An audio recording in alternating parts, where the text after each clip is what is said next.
na ng Bureau of Internal Revenue o BIR ang waiver ni dating Chief Justice Renato Corona na nagpapahintulot na buksan ang kanyang mga bank account.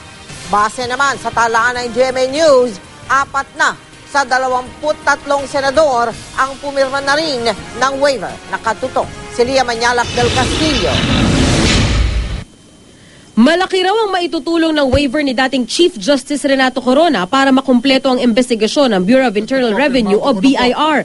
Bukod sa dating Chief Justice, kasama rin sa iniimbestigahan ng BIR ang asawa nitong si Cristina, anak na si Carla Corona Castillo at asawa nito. Pero tumanggi ang BIR na magbigay ng detalye tungkol dito. Kung may pagkukulang, magkano, tapos kung will it merit filing of any cases, we have to be able to conclude the case one way or the other. Are you nearing the conclusion or matagal? All of that are confidential information. Hanggang ngayon, hinihintay pa rin daw ng BIR ang sagot ng pamilya Corona. We understand that there was an impeachment proceeding. Siyempre, the person is paying attention to his impeachment proceeding, so we were not very strict about those time period.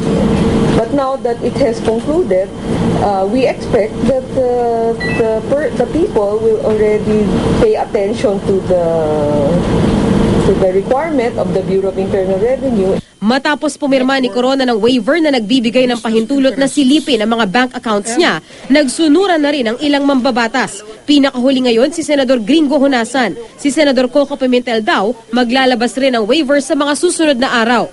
I would rather be redundant and err on the side of prudence than sabihin ng taong bayan na naglagay sa akin dito sa Senado, may tinatago. Ayaw natin ng ganong perception. Waiver ba? Actually, iniisip ko nga is, kaysa sa nagre-request pa tayo ng mga waiver, I will even go beyond that signing a waiver.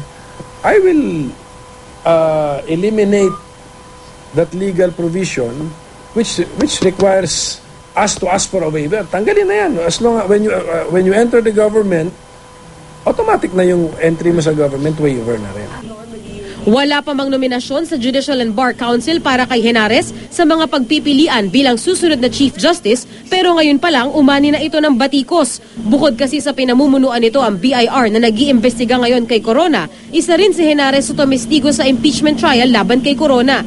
Sa ngayon, hindi pa raw ito na pag-iisipan ni Henares, pero bukas daw ang pinto niya para rito. Yung pag-testify ko sa impeachment proceeding at pag-iimbestiga ko kay Chief Justice Corona, trabaho ko yun Diba?